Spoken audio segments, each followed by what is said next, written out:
So I just completed the step three of the inner engineering process, and I'm recording my experience after each sessions because I think it is important for me to revisit these emotions because I understand one thing that if I'm to live a greater life, I have to experience this every day of my life to be able to live in an enlightened state of mind. And it's a big word, it's a fancy word for now, but what it means that to live totally.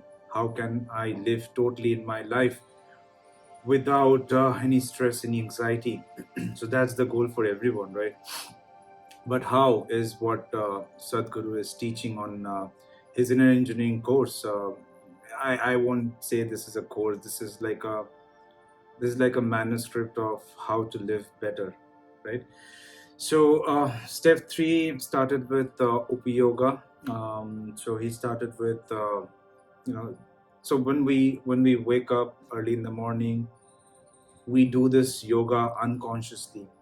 So how we bring consciousness to our daily habits and make it more conscious, and so that's what it is about, right? So that's how we will live better life.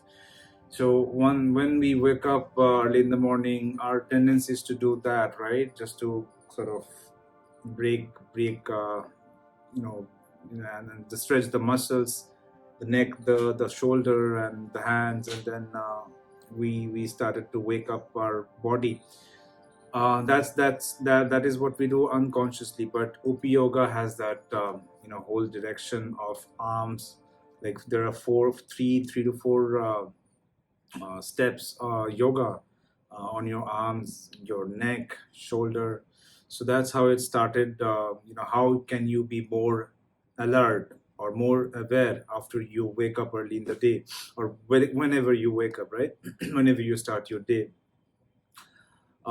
Previously on step two, it was Isha Kriya, how you chant that on an inhalation, that I'm not my body, and on an exhalation, I'm not even my mind. And so what I'm trying to do is to get into this habit of doing this every bit of every now and then when I have some moment, and when I see that I'm being unconscious, or I'm into the mind, I'm into my thoughts. So in my session too, I mentioned that I have a dying dog, and I am sort of coping up with that, and my dog died a couple of days back. So it's very, very, very, very painful. I lived with my dog for over 9 years, and she was struggling for the last 6 months, and now she is out of her misery because she was really very struggling a lot. And I've tried with different doctors, no one could save her. So that's how it is. It was really painful, and it was very struggling for us as a family to see her suffering. So I changed my perspective because I was sort of feeling that pain, that, and I felt like I was dying inside me, and it was really painful. But I had this learning that if you have to change the way you're living, you have to change your perspective. And that's what Sadhguru keeps saying, that you have to be receptive to new perspective. And that's what I'm trying to. So again, I'm still coping up with my loss of my dearest friend, and so I believe I'm doing good compared to what I was doing a couple of days back. But leaving that apart, so here after Upi Yoga, there is this session with one-on-one session, or with not one-on-one, but it was like one of the video that you might have seen in his channel, where he talks about responsibility. And I had this misconception, and I felt so much better after experiencing what he meant about responsibility. So when it comes to responsibility, we stay limited to our family, friends, and it's a very close circle. we feel responsible for. But if you look at responsibility, it's your ability to respond. So your ability to respond to anything is limitless. You can respond to anything in this universe, even to sun, to moon, to ocean, to tree, to a stranger, whosoever. That's the perspective. Again, this is a new perspective, which if I'm able to go deep into this perspective, and I'm able to, so that's how it should be. If you want to change your life, if you want to change how you're seeing the life, and you want to live a better life, you have to change the way you're looking at life. You have to change lot of things, your beliefs and expectations, and a lot of other things. Now here, this perspective is that your responsibility should not be limited to limited in a limited capacity. It has to be unlimited. How you have that responsibility to the sun? Well, we are unconsciously responding each moment to the sun, to the moon, to the ocean, to the tree. It's that interaction that is keeping us alive. Without the sun, we all will be dead. There will be no life in the planet. Without the ocean, there will be no life in the planet, right? Without the tree, there will be no life in the planet, on this planet. So we are having this continuous interaction with the nature, with everyone. So he had given a lot of examples on how you're responsible for everything. So it's a very one thing. I mean, that might change your perspective, but of course I would recommend you to get this course and sign up for this one, and just listen to it and involve.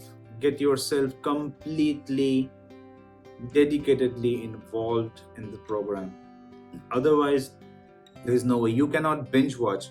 So there's one thing that you have to have that light stomach, fully awake.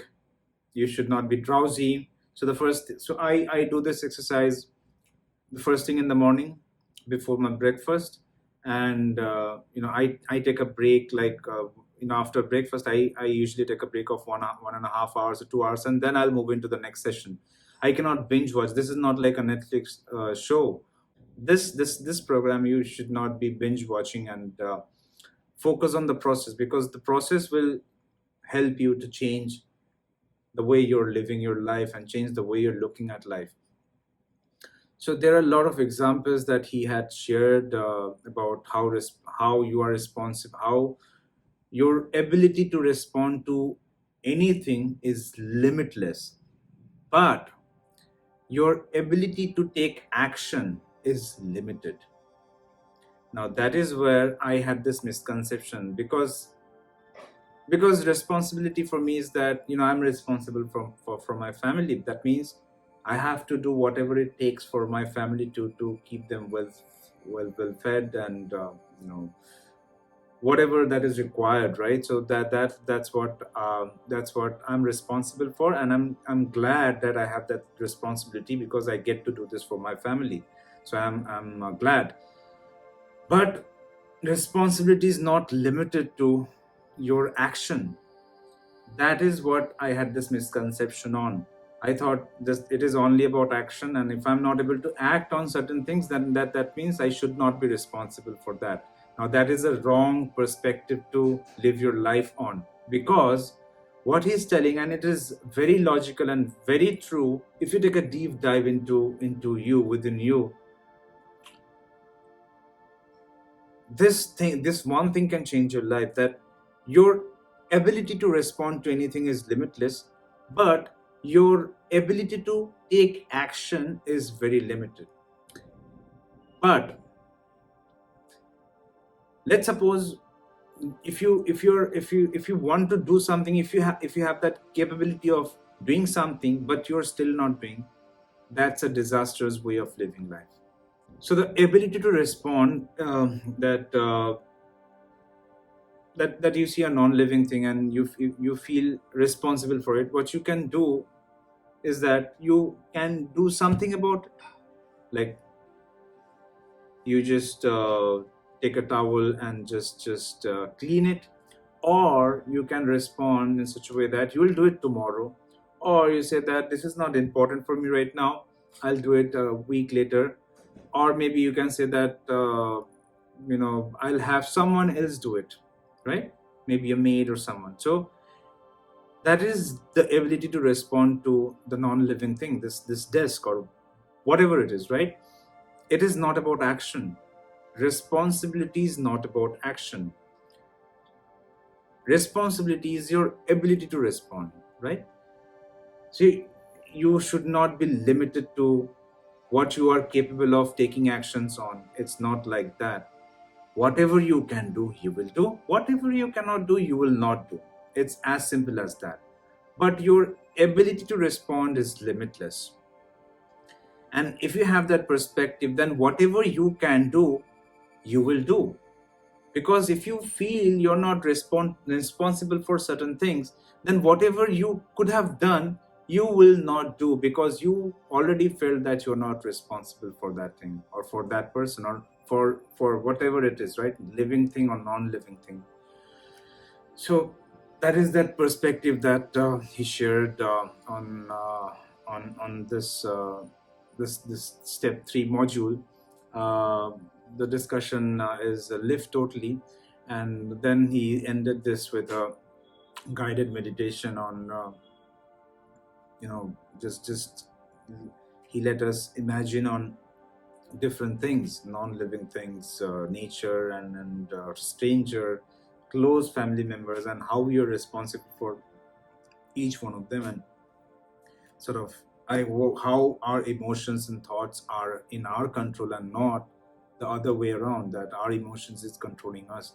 So that's how we can take control of our emotions, our life, and that's how we can live a better life. So it's I totally think that it will be a life-changing program for me, and I knew that it was not the right time. Before I thought of sort of visiting a nearby center, Isha Yoga Center, and to do this offline, but I did not manage to do it. I had scheduling conflict, but I think this program is, I mean, if you're completely involved, it does not matter whether you are offline or online. You'll get the same thing if you're completely involved in your sort of experience the whole thing and get completely involved. So again, I'm going to keep doing this for step 3, step 4, step 5. Step 3 I've already completed. So step 4, step 5, step 6, and then step 7 is the Sambhavi. So he's sort of preparing us through these 6 modules to prepare us for that Shambhavi Mudra. What it is, I don't know. I want to experience it completely and sort of dedicate whatever I need to do to live a better life. And I'll do whatever I can do from my side to bring you guys my experience so that you can make a better decision for your life. Thank you.